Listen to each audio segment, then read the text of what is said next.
Olá, turma do sétimo ano, tudo bem com vocês? Então vamos iniciar a aula 2, ok? Português, primeiro bimestre do sétimo ano, ok? Então, agora do livro de português, das páginas 34 até 37. Vamos ver os conceitos. Agora nós vamos ver os processos de formação de palavras. Mas antes de entender os processos, vamos falar sobre alguns conceitos fundamentais, que são os afixos. O que são os afixos? Os afixos se dividem em dois grupos, o prefixo e o sufixo. Então, o que é o prefixo?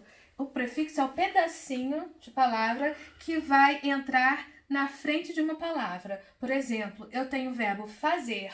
Acrescentando o prefixo re, eu transformo fazer em outro verbo, que é refazer, com novo sentido, ok? E o sufixo, ao contrário do prefixo, é o pedacinho da palavra que vai ser acrescentado no final da palavra. Então, eu tenho o verbo corre, né? Ele corre. Então, quando eu pego corre, acrescento o sufixo dor, eu transformo o verbo no substantivo, corredor, tá? Então, esses conceitos são fundamentais para a gente entender os processos de formação das palavras. Então, vamos ver que processos são esses. O primeiro processo é derivação. O que é a derivação? É quando eu tenho uma palavra que a partir dela outras surgem, derivam outras palavras. Então, eu tenho aqui vários tipos de derivação. Eu tenho a prefixal, que é essa que eu acabei de explicar aqui, quando eu tenho um prefixo entrando no começo da palavra. E eu tenho a sufixal, que é aqui que eu tenho o sufixo que entra no final da palavra. Então, eu tenho a prefixal, a sufixal e a parasintética, tá? A parasintética, ela tem a derivação prefixal e sufixal ao mesmo tempo. Então, eu tenho a palavra aqui, infelizmente. Eu tenho feliz, que é o radical. Eu acrescento o prefixo in. Se terminasse aqui a palavra, infeliz, eu teria só uma derivação prefixal, tá? Mas eu tenho também o mente. Então, da palavra feliz, eu acrescento na frente o in e acrescento no final o sufixo mente e crio infelizmente, tá? Então, eu posso ter a palavra sozinha, que é o radical feliz. Eu posso acrescentar o in, aí eu tenho infeliz, que é uma derivação prefixal. Eu posso ter felizmente, que eu acrescento só o sufixo tendo felizmente, ou seja, uma derivação sufixal, ou eu posso ter a prefixal e a sufixal ao mesmo tempo. Eu acrescento coisa antes e depois da palavra ao mesmo tempo, formando infelizmente. Essa é a derivação parasintética. Eu tenho a derivação imprópria, tá? Então, essa é um pouquinho mais difícil, tá? Então, prestem atenção. O que é uma derivação imprópria? É quando eu tenho uma palavra que ela pode significar outras coisas. Então, ela permanece, tá? Desse jeito, ela não muda nada. Por exemplo, jantar. Mas eu posso compreender jantar de duas maneiras. Eu posso falar, essa noite eu vou jantar fora. Mentira que nós estamos em isolamento social, tá? Mas em breve nós podemos falar isso. Essa noite eu vou jantar fora. Jantar, o verbo jantar, se alimentar. Ou eu posso ter a palavra jantar como substantivo. Crianças, venham jantar. Aí é verbo. Mas eu falo, pessoal, o jantar está na mesa. O jantar, ou seja, a refeição. Então, jantar é uma palavra que tem duplo sentido. Pode ser verbo ou pode ser substantivo. Ou seja, de uma mesma palavra eu derivo vários significados. Essa é a derivação imprópria, tá? Que ocorre a troca de classe gramatical. Jantar pode ser verbo e pode ser substantivo. Vai depender do contexto que eu esteja falando, ok?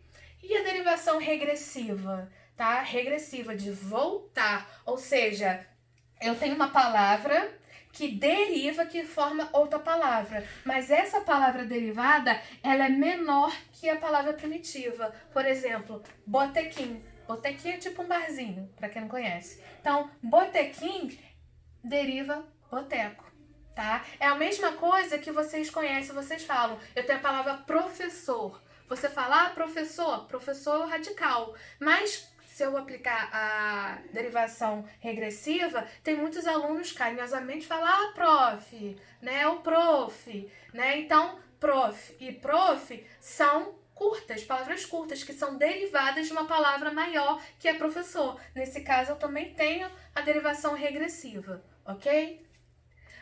Terminamos o processo de derivação. Eu tenho um outro processo que é a composição, que se divide em duas. Eu tenho a composição por justaposição, ou seja, a justaposição eu coloco uma palavra do lado da outra, tá? Por exemplo, passatempo. Aqui no passatempo eu tenho duas palavras, ó.